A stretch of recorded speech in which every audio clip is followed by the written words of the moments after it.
Any questions?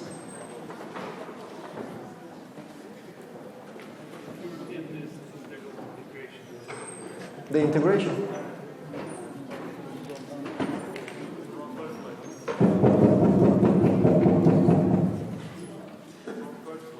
The first slide of today.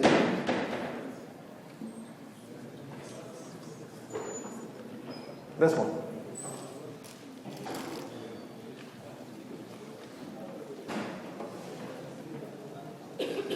Now we had defined, okay, for constant force,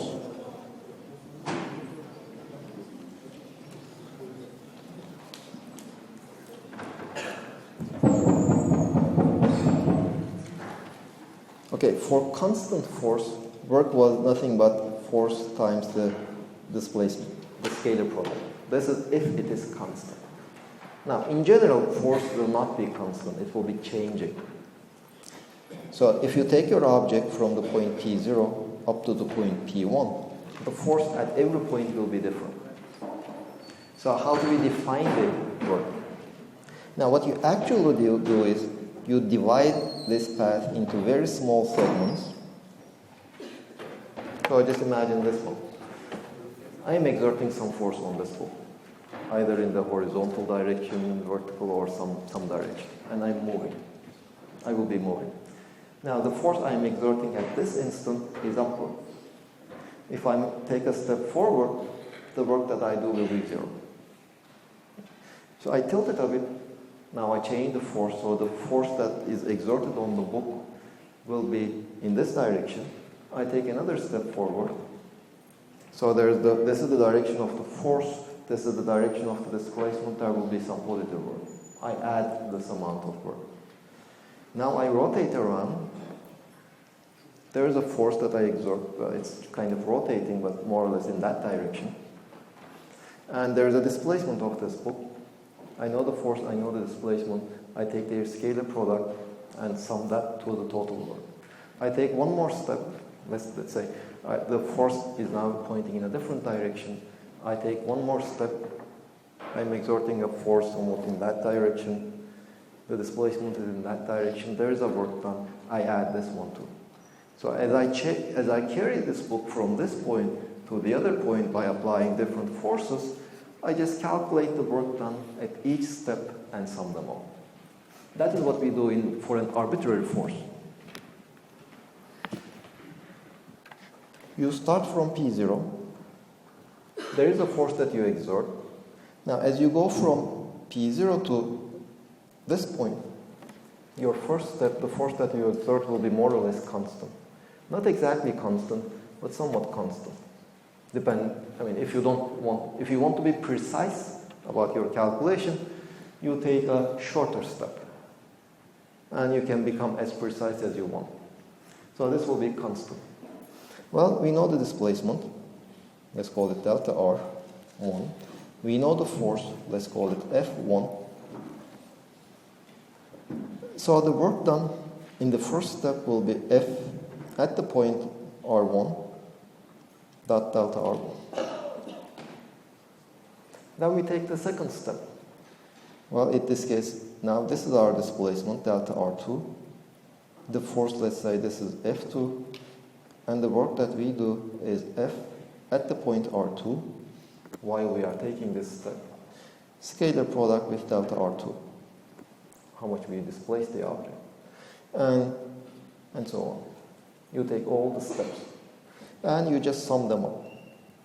The total work will be nothing but the sum of all these works in each one of the steps. Well, this is nothing but F, the point Ri, times our displacement after we reach the point Ri. So we have to sum all of these things. Well, of course, if you want to be more precise, you have to take these delta Ri's to be smaller and smaller. So you will have to take a larger and larger number of steps. Each step will be very small, but you will take a large number of them.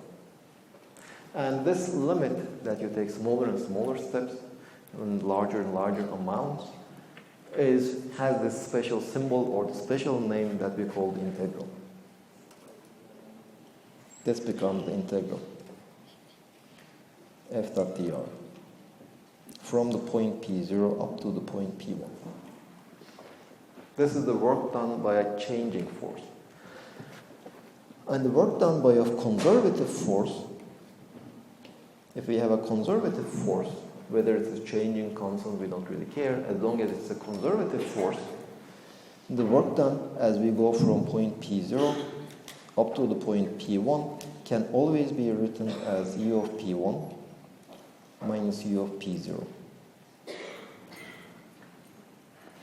Independent of how you go from the point P0 to P1, so this is plus.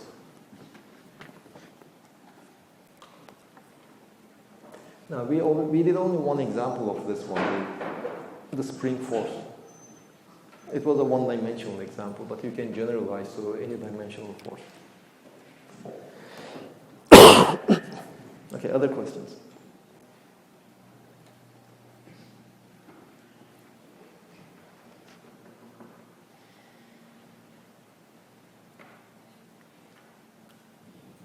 Other questions about the work done, the potential energy, about other stuff?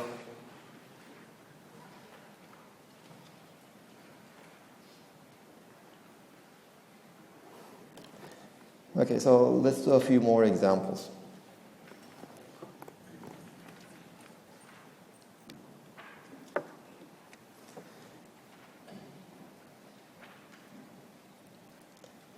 Okay, let's do some potential graphs.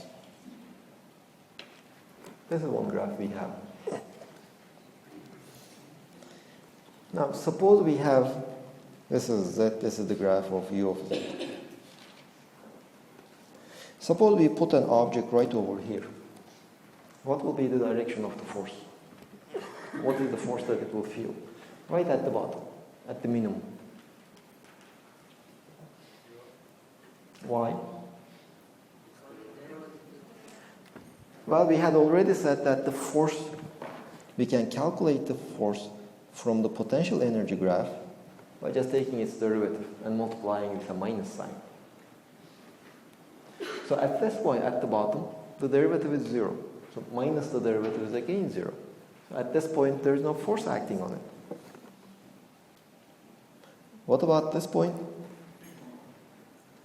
Again, there is no force acting on it because the derivative is 0, so the force is 0. And similarly for this point. So if you put an object over there, it just stays there. That's what we call the equilibrium point. So these three are what we call equilibrium points.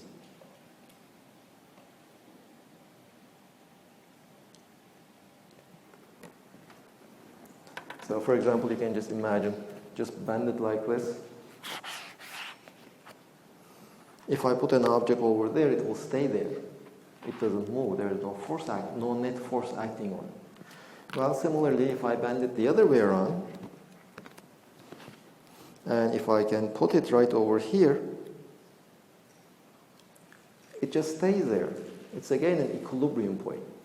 But of course, it was kind of hard to put it at the equilibrium point over here, but it was quite easy to put it at the equilibrium point on this one. Now, the difference between the two is what we call, now these two we call stable equilibrium points.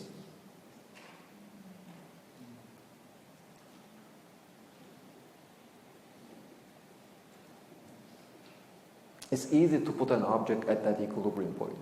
If you are off orbit, so if you cannot exactly put your object exactly at the equilibrium point, well, no problem. It will just move to the equilibrium point and stop there. So it's stable. But for the other one,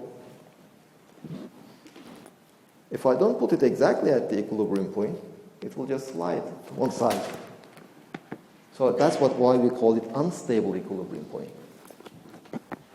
This other one is unstable.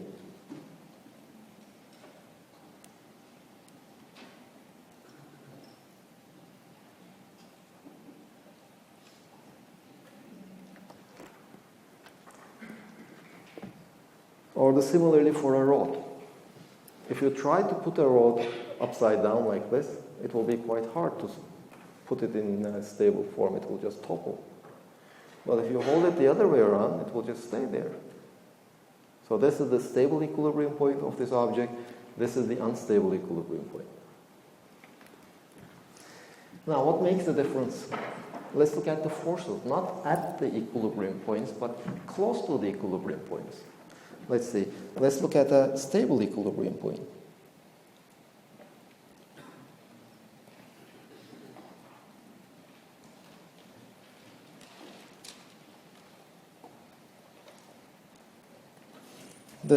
Close to the stable equilibrium point, it has such a shape. If you look at here, well, this is the close to the stable equilibrium point. It's just pointing upward. This is another stable equilibrium point. It is pointing upward. If it is pointing upward at an equilibrium point, close to the equilibrium point, that's what we call a stable equilibrium point. Now let's look at the direction of the forces. What is the direction of the force at this on the left of the equilibrium point? Is it toward the left or towards the right? The derivative is negative. Let's say this is the z-axis.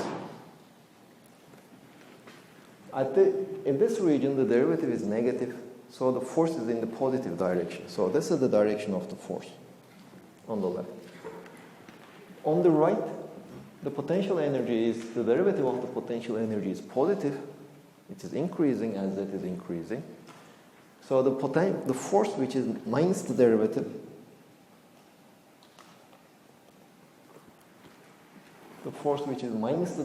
it will be pointing towards the left.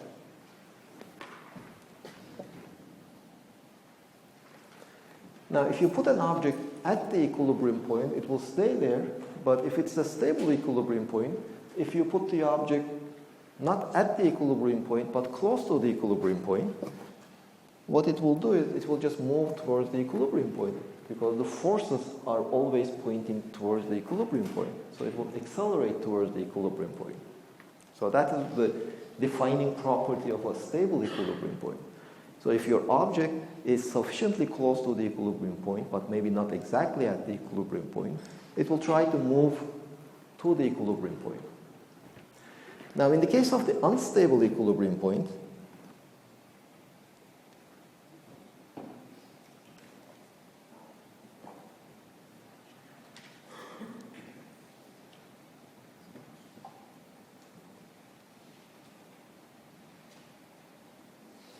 you see, the unstable equilibrium point has such a shape, close to the equilibrium point. This is my equilibrium point. Now again, if you look at over here, this is the shape close to the unstable equilibrium point.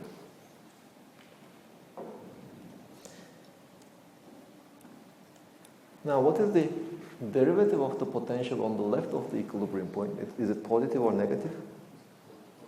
The potential energy is increasing, so the derivative is positive, so the force is in the negative direction. On the right-hand side, the derivative is negative. As z is increasing, the potential energy is decreasing, so the derivative is negative, so the force is positive. Positive z is pointing in that direction, so this is the direction of the force. So close to an unstable equilibrium point, if you don't put your object exactly at the equilibrium point, but very close to it, the forces will be such that the forces will push your object away from the equilibrium point. So that is why we call it unstable. Even a very small deviation from the equilibrium point will cause your system to just go away. Like in this example. If you cannot put it right at the equilibrium point, it just slides down. It goes away. Whereas on the other one, in the stable one, if you put it slightly away from the equilibrium point, it just comes back. So at least this also tells you, I mean, in the beginning, until we started discussing the potential, we were trying to solve exactly what the position of the object as a function of time will be. But not in every case we can find an exact solution. Of course, computers can help us to find numerical approximate solutions, but this is another way of approaching the system. We might not be able to solve it exactly. We might not know where will our system will be at a given time, but nevertheless we can still determine some properties of the system. For example, we already did that in this example. We already know more or less how the system will behave if the energy is equal to this value. We already know that the object will always be between these two turning points. It will have the largest speed when it is close to this point. If the energy, again looking at the same graph, if we put an object right at this point C with zero kinetic energy, or right at this point with zero or almost zero kinetic energy, we know that the object will stay there. If we put it very close to here, but maybe a small speed in one direction, then we know that it will just go away from here towards one of these stable equilibrium points. Now if we lower the energy, maybe the energy of the object will not be this much, but it will be here, let's say.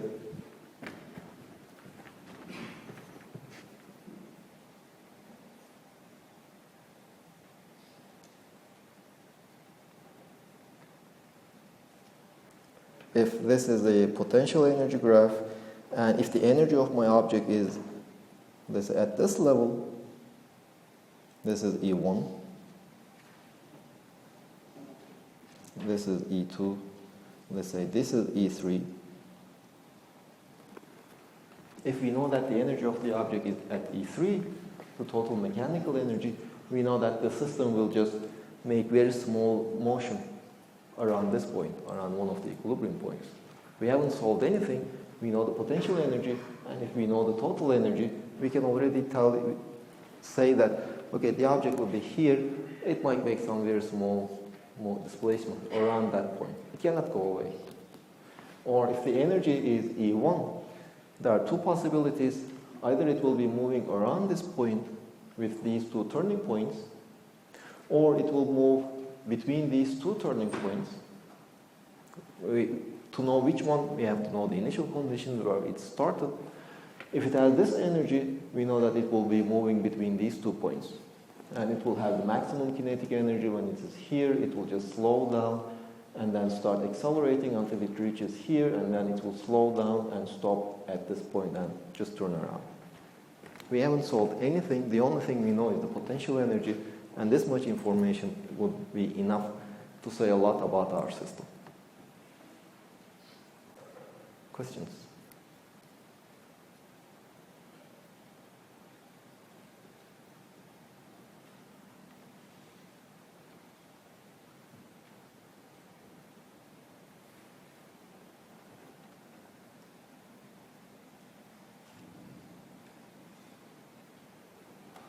No questions?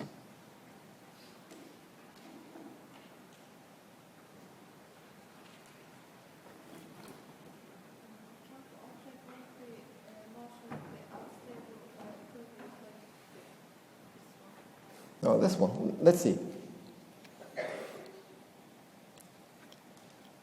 So let's suppose that this is our potential energy in a given region of space. Your friend is asking this question. Is it possible that my object will make such a motion between these 2 points? Yes, between these 2 points. Is that the question? Okay. Let's look at the forces. You are more familiar with the forces. We already know that the force in this region is toward the left, and the force on the right of the equilibrium point is towards the right. These are the direction of the forces. Now the question is there a reason why it should turn around from this point?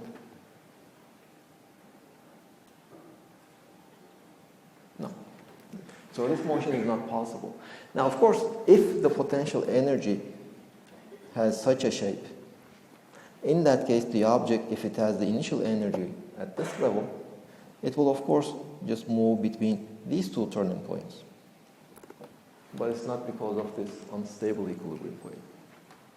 It's because of the forces acting on the system in this region. They will just cause my system to turn around.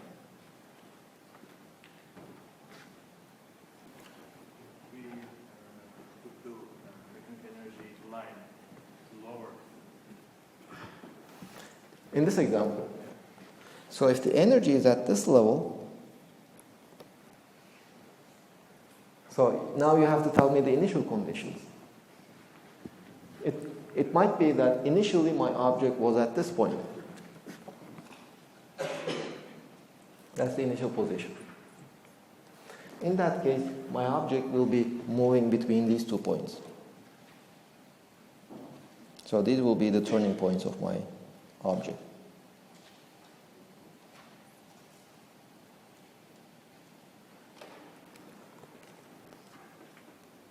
It will not be able to go to this region.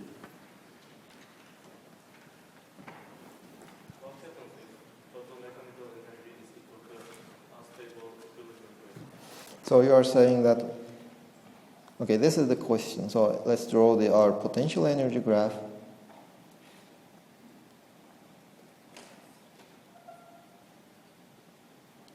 And you are saying that the mechanical energy is just like this.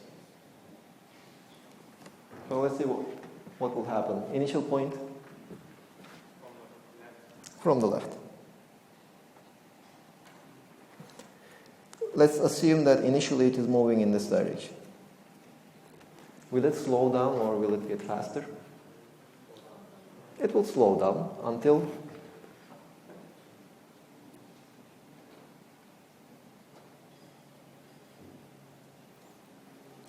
it reaches the point A, it will slow down. Then eventually it will reach the point A. And when it reaches the point A, what will be its speed? What will be the direction of the force? Towards positive z. So the force in this region is always in the positive direction. So although at the point A it will stop, it will have an acceleration in the positive z direction, so it will start moving in the positive z direction until it reaches the point B. Now when it reaches the point B, after it will pass through the point B, what will be the direction of it, the force acting on the system? It will be in the minus z direction. So this is the direction of the force in this region.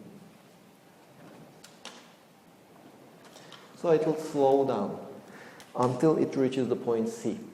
What will be its speed when it reaches the point C?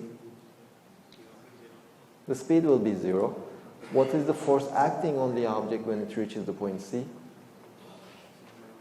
Acceleration will be 0, speed is 0, force is 0, so it will just stay there. It will not turn around.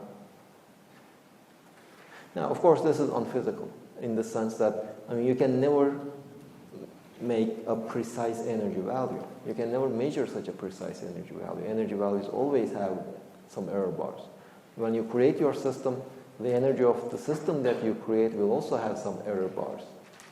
And depending on the error bars, it might be slightly above this or slightly below this. If it is slightly below this, the energy is below this level, then it will just move back and forth. If it is slightly above that, then it will just pass through. Now, in real life, it will be extremely difficult to create the initial conditions such that your system will just move to the top and stay there, unless there's friction.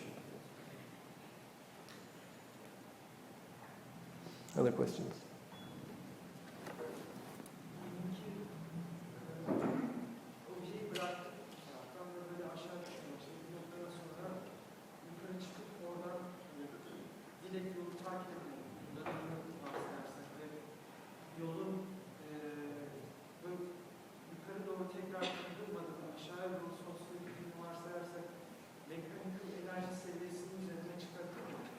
It can never go above the mechanical energy.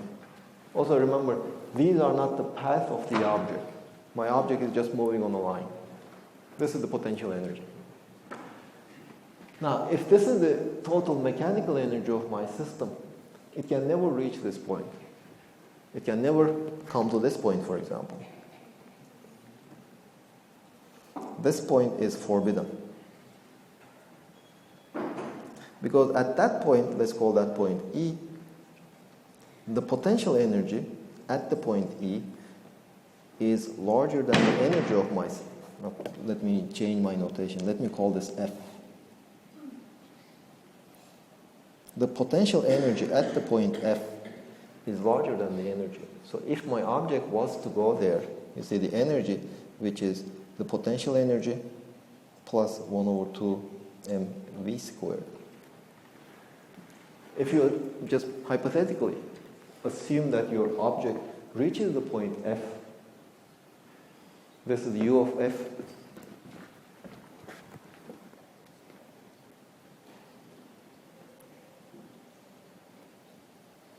it tells you that the speed squared has to be negative. But that's not possible. Speed squared is always a positive number. So the energy of the potential energy of the system should be always less than E. It can never reach this point F. Whatever you do, it will never reach this point F unless you increase the total mechanical energy of your system.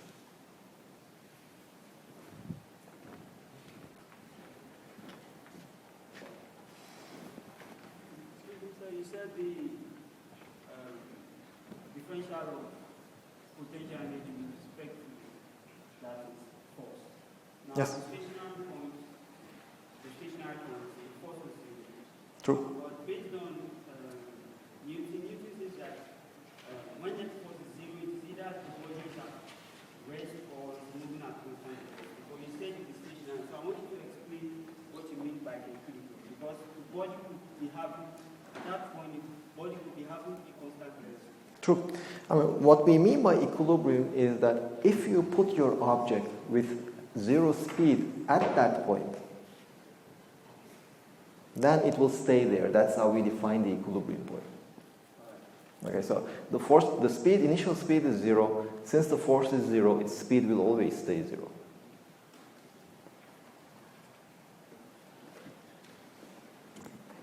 Other questions?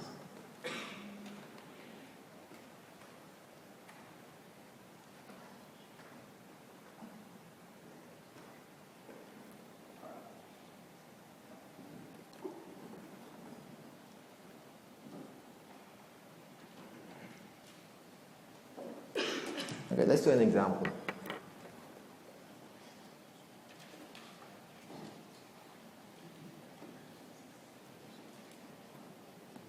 Let's assume we have some point mass at a height h. Let's assume that there is no friction whatsoever. And the mass will just slide down and eventually it will hit the spring, compressing it. And the spring constant, let's say, is K.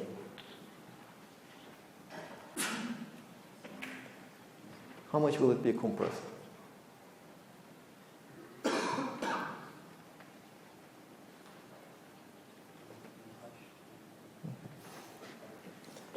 What will be its speed at the moment that it hits the spring, and how much will the spring will be eventually compressed?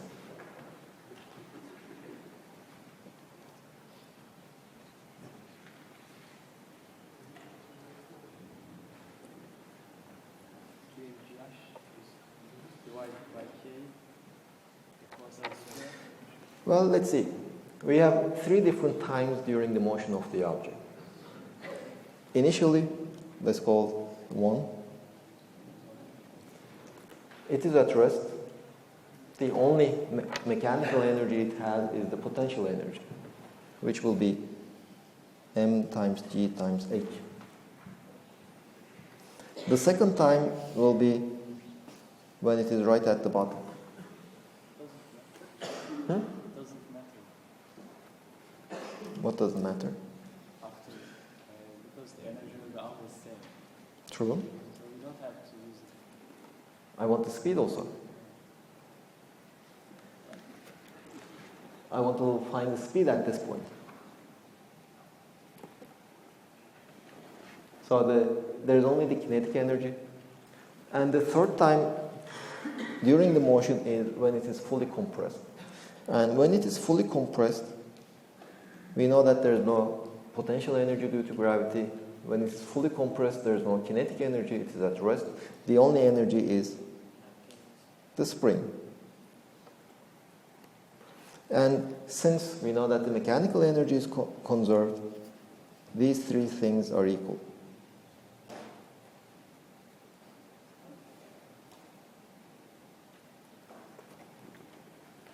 hence you can, since you know the initial mechanical energy, you can determine the speed, you can determine how much it is compressed. And this is again the statement that the mechanical energy is conserved. Yeah, based on what you just wrote, but in this case, some part of the energy, is it frictionless? It is frictionless. Now, of course, if there is friction,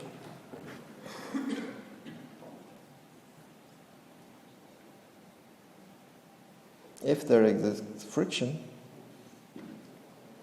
in that case, mechanical energy 1 will be larger than mechanical energy 2, which will be larger than mechanical energy 3.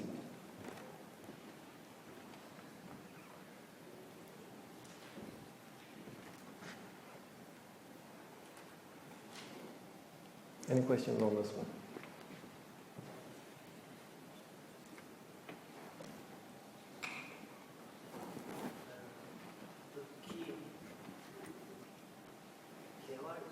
Okay, this one. Gerçek hayatta yayı sıkıştırdıkça o hep sabit kalır mı yoksa küçük bir oranda da olsa artıyor mu? Okay, you see, if you, this K is what we call the spring constant. If in real life, if you take a spring, this is, let's say, D, this is the force. And Hooke's law tells us that the F is equal to minus KD. So it should be a linear function of D. If D is positive, the force should be negative. If D is negative, the force should be positive. Now, of course, if you compress the spring, eventually there is nothing else to compress. So the force will not go linearly, but the force will just go to almost infinity.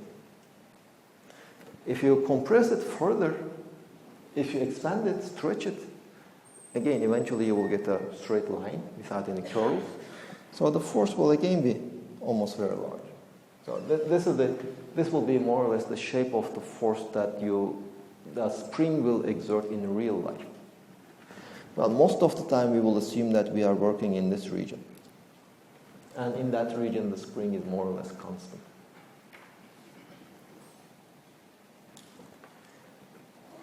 Okay, this example is not necessarily related with energy.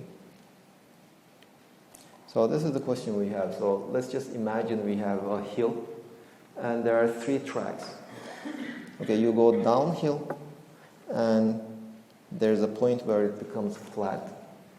Then either you can go straight and eventually reach the point B from this point A to the point B.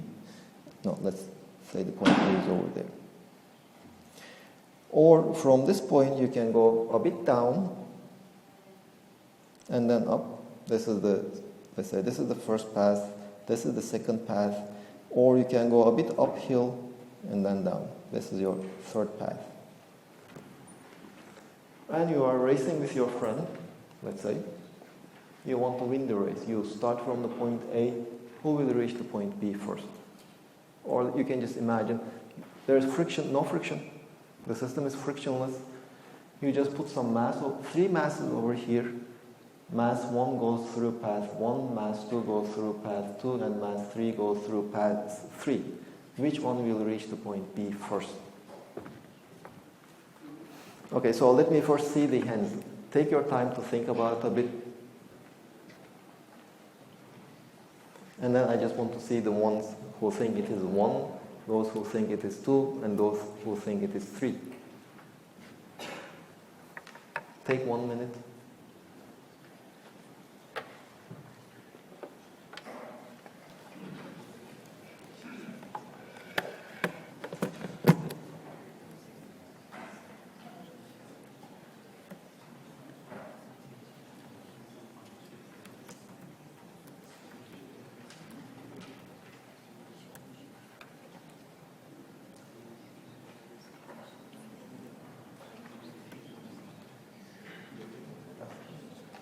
Okay, while you are thinking about it, this is a demonstration of the conservation of energy. Well, I have 2 of them.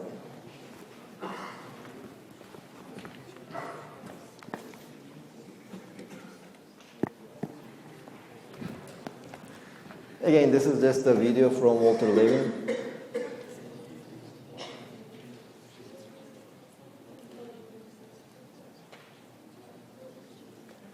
I trust conservation of chemical energy for 100%. I may not trust myself. If energy is conserved, it will raise only up to that point. It cannot go further than that.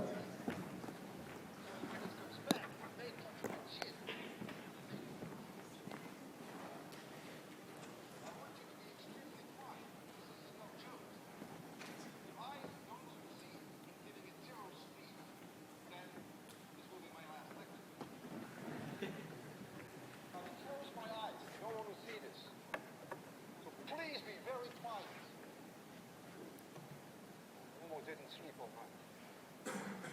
3, 2, 1, 0.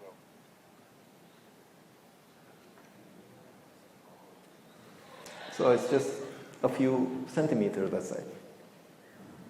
And that is due to the drag. Now, if you try this demonstration, this is how you should do it. And there's also another video which shows how you should not do it. Okay, this is the demonstration.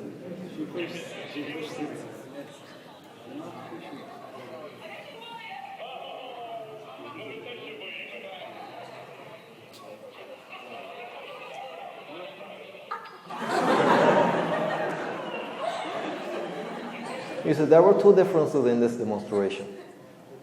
One is that the distance was smaller, the distance that the ball moved, so the drag force affected for a shorter distance, so the energy was much better conserved. And the second thing was she moved her head. Okay, so let's go back to our question.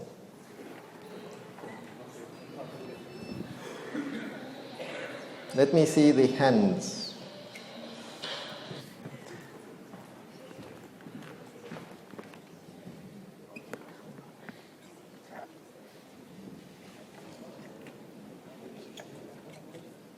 Okay, who thinks that it will be the mass that goes through path 2 that will reach the point B first? I will start with 2. How many of you think that it is this path that will be shortest in time? Okay, how many of you think that it is the path 1? And how many of you think that it is path 3?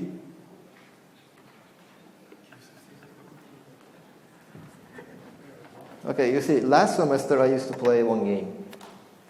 Okay, those who claim it is path 1, I want them here. Those of you who think it is path 2, I want them here. And those of you who think that it is path 3, they should go back to that corridor. And I don't want anybody sitting down. You have to choose one of them. 1, 2, and 3.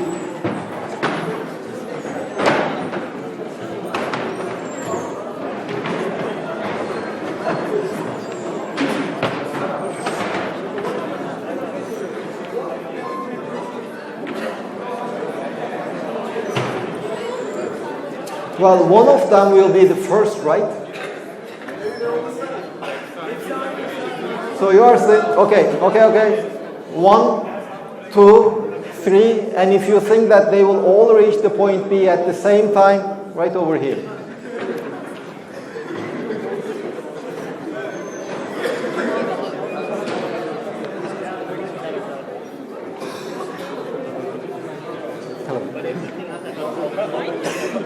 Okay, path 1, path 2, path 3 should go to the back.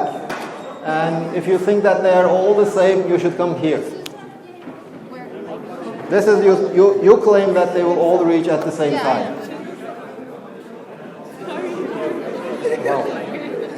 That was more crowded than I expected.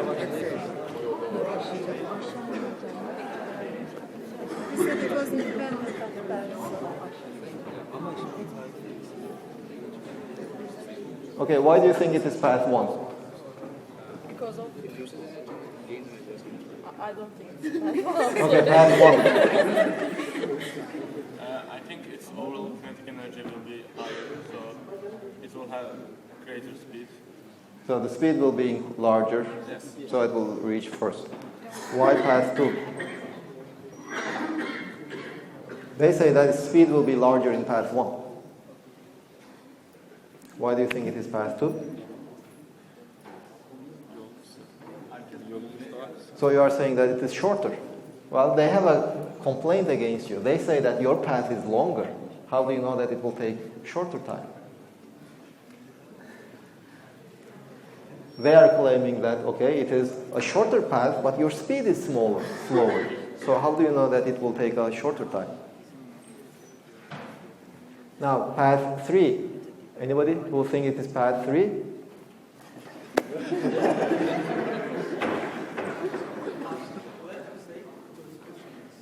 It's frictionless. So, if the mass comes from A, that's automatically that's path 3. When it comes to that A, it will go from M, then drop straight. So it will just fall straight? Well, you see, it is definitely not 3. You are going slower. You are taking a larger path. So definitely you can, 3 cannot win. It will not win. That's path 3.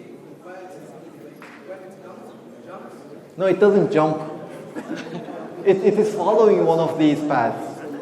That is fixed. It will follow the path. It will not jump. So it is not path 3. Why do you think it is the same? If it's gaining speed, then it will lose speed to at the path 1. Okay. At path 2, it will not nor speed either lose speed. At 3, It will lose speed. The path is larger, so it cannot be equal. All 3 paths cannot be equal. I think, for example, at the first one, it will artacak. It will go faster. Yes, and then it will slow down, but Okay. the average will be the same, I think. Yes. You see, this is the constant one. Okay? You increase it, go straight, and decrease it, the average is larger. In one case, you are averaging over quantities that are all equal. On the other one, you are averaging over quantities that are equal or larger. but path is changing. Path is longer. So how can we be sure? It's just because of conservation of mechanical energy. So, how do you relate the conservation of mechanical energy to this problem? When the object reaches the highest point, the velocity is zero. It's the opposite when it's... No, the velocity is never zero in this example. Okay, unfortunately we have to go. Too bad. Our time is up. And what is the correct answer? Well, the answer is 1. 1 takes the shortest time, but you still don't have the answer. You still didn't answer my question. The path is longer. How can you be sure that it takes a shorter time, although its speed is larger?